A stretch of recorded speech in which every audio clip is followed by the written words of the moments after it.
All the characters in the story are over 18 years old. Heavy, torrential rain rustled through the foliage. Beyond the solid wall of water, Wayne couldn't make out anything from the window of his Jeep Cherokee. His mother, Christy, was looking back nervously all the time. "I hope they're okay," she kept saying. "Oh, they're doing great," Wayne encouraged his mother. The Wayne family was going to spend their vacation in a small house among the picturesque mountains. Wayne's father, Tony, was driving the second car, which was carrying Christy's sister Kim and daughter baby Mary. When they left early in the morning, the rain was barely drizzling, but then turned into a heavy, prolonged downpour. "Look, don't miss the turn," his mother shouted to Wayne. "I'll try," he grunted back. In fact, it was easier to miss an inconspicuous turn from the main paved road to the country road leading to the house. Finally, they saw the exit almost simultaneously. The Jeep, its engine howling, slowly dragged itself along the dirt road, which was completely muddy from the rain. A powerful engine and wide tires prevented the SUV from getting stuck in this terrible mud. After half an hour of painful driving, they drove up to a wooden bridge over a mountain river, on the other side of which was the cherished house. The overflowing river washed away the shore, and the previously strong bridge was held on one honest word. But neither Wayne nor his mother knew about it. They sensed something was wrong when the Jeep's wheels had already entered the bridge. The seemingly durable coating suddenly began to slowly sag under the heavy machine. "Oh my God!" the mother screamed. "The bridge is collapsing." Vane instinctively pressed the accelerator pedal to the floor. The Jeep roared and shot forward in an instant, flying over the remaining spans of the bridge. When the car finally stopped on the other side, the bridge no longer existed. Mother and son couldn't say a word for a long time. Just now, realizing all the danger that threatened them, they thanked God for their miraculous salvation. Christy was as white as chalk. Wayne's hands were shaking slightly, gripping the steering wheel. "Son, we're alive," his mother finally whispered. And then, coming to her senses, she screamed, "How are our people? Have they noticed that the bridge is no more?" Frantically, she began to rummage in her purse in search of a mobile phone. Finally, she pulled out the antenna and screamed into the phone, "Somebody, answer me." Through the noise of static, she heard her husband's voice. "Christy, where are you?" "Tony, listen to me carefully. There is no bridge anymore. We almost fell into the river. Thank God you fell behind." The mother and son ran out of the car and stood on the riverbank, watching as a second car slowly approached the wreckage of the bridge on the other side. The father slowly came out of it and looked into the dark hole. "What are we going to do, Chris?" he asked his mother on the phone. "We can't get through here."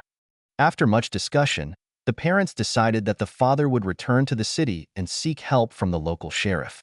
And Christy and Wayne will spend the night in the cabin, and they will wait for help. It was obvious that the bridge would not be restored soon, and Christy was very worried about her 1-month-old baby. How long she won't be able to feed her. Mother and son anxiously watched the slowly retreating car on the other side of the river that separated their family. "Well, here we are alone," the mother finally said, turning to Wayne. "Let's go find this damn house." They drove a few more miles until they reached the long-awaited refuge. In the pouring rain, mother and son began unloading the car. While taking out a bulky bundle, Wayne accidentally brushed against his mother. "What's the matter with you, Mom?" Wayne asked warily. "Nothing, nothing," his mother reassured him, smiling awkwardly. "I'm sorry." Wayne blushed for his awkwardness. Wet, cold, and hungry, they finally entered the house. His mother threw him a bundle of his clothes. "Go change immediately," his mother told Wayne. "I don't want you to get sick." In the bathroom, Wayne took off all his clothes and began to rub himself with a towel. Unbidden, thoughts of his mother crept into his head.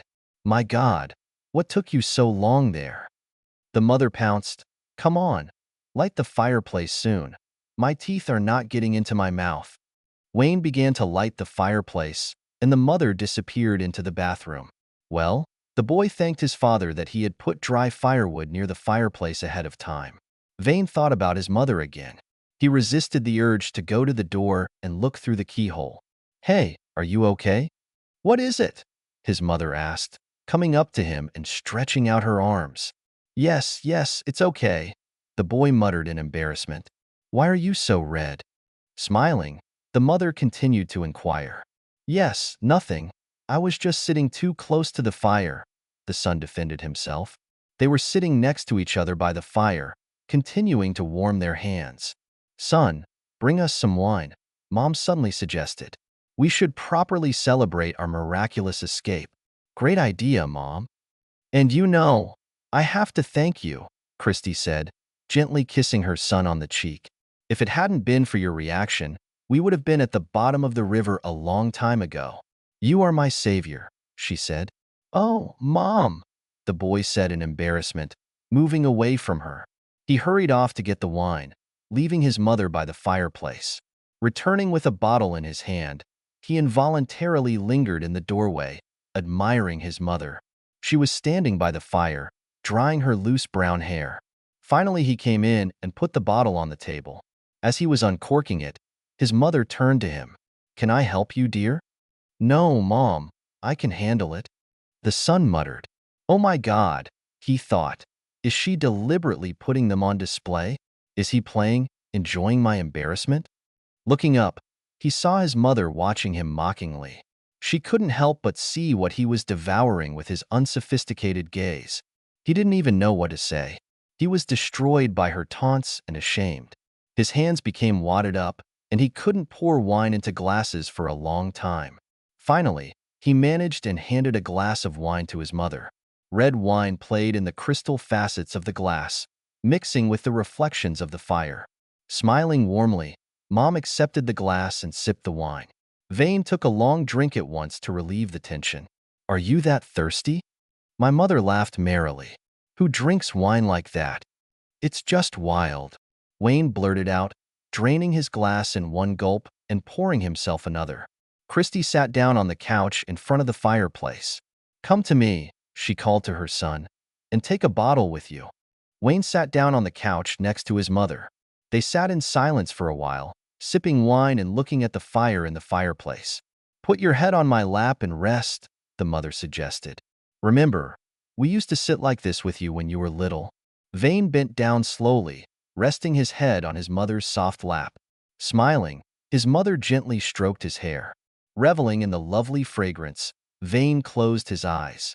Lulled by the steady sound of rain and the crackling of wood in the fireplace by the soft warmth of his mother, he fell asleep. Wayne woke up to something wet running down his cheek. At first, he thought it was dripping rain, and the roof leaked. When he opened his eyes, he froze, stunned. The mother was sleeping with her head thrown back. Come on, please help me. I can't take it anymore. Please go on, my dear. It took Wayne a few seconds to figure out what his mother wanted from him. It was already overstepping all bounds. After all, they are engaged in the most sinful and dirty business on earth. But such thoughts didn't seem to bother his mother at all. Oh, what kind of man could resist at such a moment? What can we say about an inexperienced young boy who has known a woman for the first time in his life? It was indescribable to him. It's magical. Everything he could ever imagine. Oh, she was already more than just a mother to him. She was a goddess to him. After making love, Wayne woke up, devastated and completely broken. He was having a hard time reconstructing the events of yesterday. The sheet on the bed still carried the scent of her perfume. But that didn't mean anything yet.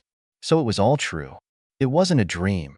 The details of last night began to come back to him rapidly. After tasting the forbidden fruit, he got a taste. He wanted more. But what about Mom? Where is she? Perhaps she already hates him for what happened yesterday? That would be terrible. He glanced at his watch. 10 o'clock in the morning. Mom was standing at the front door, opening it wide and looking out into the yard. And yet, what does she think about yesterday? Is she ready to continue their relationship? Never in his life had Vane felt such hunger, such attraction to any woman. And now everything has changed. She became his lover and stopped being just a mom. Good morning, Mom. How are you feeling? She didn't answer. A chill of apprehension ran down Wayne's spine. Had his worst fears come true? And did she hate him for yesterday?